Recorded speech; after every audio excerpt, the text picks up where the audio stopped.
નમસ્કાર મિત્રો, તો ડાયરાને રામ રામ ને મારા બધા ખેડૂત મિત્રોના આજના અમારા નવા વિડીયોની અંદર સ્વાગત છે। તો મિત્રો, આજે આપણે વાત કરવાની છે વરિયાળીની ખેતી વિશે, એટલે કે વરિયાળીની ખેતીમાં કેવી રીતે ખેતી કરવાથી વરિયાળીનો ફાયદો સારો થાય છે અને ખેડૂતને સારી આવક મળે છે એ વિશે જાણીશું। તો પહેલાં તો દોસ્તો, તમે જોઈ શકો છો કે જે અત્યારે અમારા જે ખેતરની અંદર વરિયાળીનો વિકાસ કેવો છે ને વરિયાળી કેવી છે એ તમને હું ચારે બાજુ કેવી વરિયાળીનો વિકાસ છે એ બતાવી દઉં છું। તો મારી સાથે બના રહેજો વિડીયોની અંદર છેલ્લે સુધી ને પૂરા ખેતરમાં તમે જોઈ લ્યો કે આ છે વરિયાળીનું વાવેતર। તો મિત્રો, તમને અમે અત્યારે બતાવી રહ્યા છીએ કે જે વરિયાળીનું વાવેતર કરેલું છે, તમે જોઈ શકો છો કે 3 વીઘાના ખેતરની અંદર કરવામાં વાવેતર આવેલું છે અને આ ચારે બાજુનો નજારો છે। તો તમે જોઈ શકો છો મિત્રો કે અત્યારે જે હાલની તારીખમાં તમને ચારે બાજુનો જે નજારો જોવા મળી રહ્યો છે એની અંદર ખૂબ જ સરસ વરિયાળી છે, બહુ સારો વરિયાળીનો વિકાસ છે અને ખેડૂતને ફાયદો પણ સારો થશે। અને અત્યારે હાલની તારીખમાં જે વરિયાળી તમને જોવા મળી રહી છે એની અંદર ખેડૂતને વિકાસ અને ફાયદો અને વરિયાળીના જે છોગલા અત્યારે જોવા મળે છે એકદમ સારા છે અને ફાયદો પણ થશે। અને હવે કે વરિયાળીની અંદર ક્યારે કયા સમયે પાણી આપવું, વરિયાળીની અંદર કઈ કઈ દવાનો છંટાવ કરવો અને કેવી રીતે છંટાવ કરવાથી વરિયાળીની અંદર કોઈ રોગ નથી આવતો, વરિયાળીનું ઉત્પાદન ખેડૂતને સારું મળે છે, સારી આવક મળે છે અને વરિયાળી સારી પાકે છે। તો ચાલો મિત્રો, આપણે એ વિશે જાણીશું। એની પહેલાં દોસ્તો, તમે અમારી કદાચ આ ચેનલની અંદર નવા હોય તો અમારી ચેનલને દિલથી સબસ્ક્રાઈબર કરી લેજો, નોટિફિકેશન તમને હંમેશા મળતી રહે। અને બીજું કે વિડીયોની અંદર એક લાઈક કરી દેજો અને કોમેન્ટ કરવાનું ના જ ભૂલતા, કારણ કે નકર અમને શું ખબર પડશે કે મારા વિડીયો કોણ અને કેટલા ખેડૂત ભાઈઓ જોવે છે। તો ચાલો હવે વિડીયોને આપણે અત્યારે સ્ટાર્ટ કરીશું, તો છેલ્લે સુધી બના રહેજો દોસ્તો। તો પહેલાં તો તમે જુઓ મિત્રો કે જે અત્યારે આ વિડીયોની અંદર તમને વરિયાળીનું જે વાવેતર બતાવવામાં આવી રહ્યું છે એ 3 વીઘા ખેતરની અંદર વરિયાળીનું વાવેતર કરવામાં આવ્યું છે મિત્રો। અને બીજું, સૌથી પહેલાં કે ઓની અંદર આપણે કઈ દવાનો છંટાવ કર્યો છે એ વિશે જાણીશું।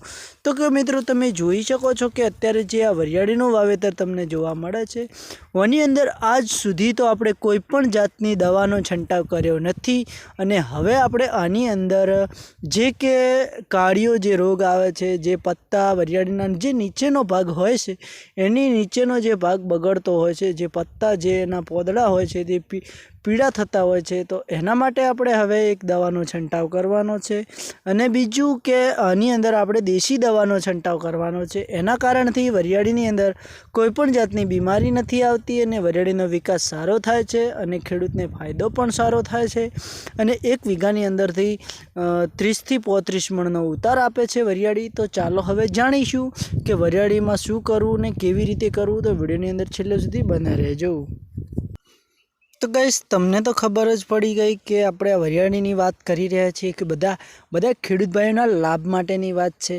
તો અત્યારે જે તમને આ છોગલા જોવા મળી રહ્યા છે જે વરિયાળીના, એની અંદર આપણે સૌથી પહેલાં તો કે મધમાખીઓ જે આવે છે એનો જે ફૂલડાની જે રસ ચૂસવા માટે આવે છે, તો એના માટે સૌથી પહેલાં તો દેશી દવા છે એ કે જે આપણે આપણા ઘરે ખાવા માટે જે ગોળ લાવીએ છીએ એ ગોળનો આપણે વીઘાના અંતરથી આપણે 1 વીઘાની અંદર 5 કિલો ગોળ ઓગાળીને છંટાવ કરવાથી શું થતું હોય છે, તો કે જ્યારે 5 કિલો આપણે મીઠો જે ગોળ આવે છે એનો રસ બનાવવાનો હોય છે અને આ પંપની અંદર રાખી અને વરિયાળીની અંદર છંટાવ કરી દેવાથી જે મધમાખીઓ અત્યારે તમને વધારે મોટા ભાગે જોવા જે મળતી છે એ મધમાખીઓ વરિયાળીની અંદર ખૂબ જ આવે છે અને એના કારણથી વરિયાળીની અંદર જે છોગલાઓ છે, અત્યારે જે આ છોગલાઓ તમને જોવા મળી રહ્યા છે એની અંદર આવો જે કે ચીકણાશ જે પકડે છે, આ છોગલું જે છે એ એકદમ ચીકણાશ જે પકડતું હોય છે, તો એના માટે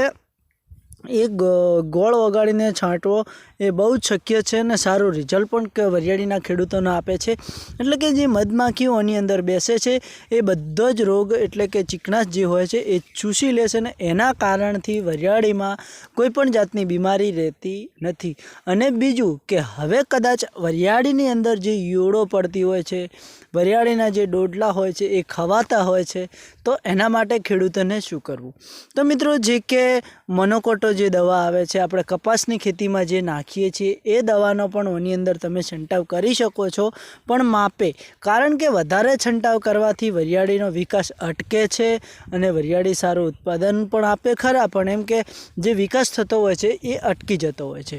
તો એટલા માટે મિત્રો જે મોનોકોટો દવાનો છંટાવ કરવાનો હોય છે એ લિમિટમાં કરવો, વધારે કરવો નહીં. અને મિત્રો અમે આવી રીતે જ વરિયાળીની ખેતી કરીએ છીએ. અને જુઓ કે આ જે વરિયાળીના છોડ તમને જોવા મળી રહ્યા છે એની અંદર ખૂબ નાના નાના છોગલાઓ પણ નવા આવી રહ્યા છે અને વરિયાળીના જે નવા નવા ડૂંકો જે કાઢી રહી છે એકદમ બહુ સારી ડૂંકો પણ આવી રહી છે.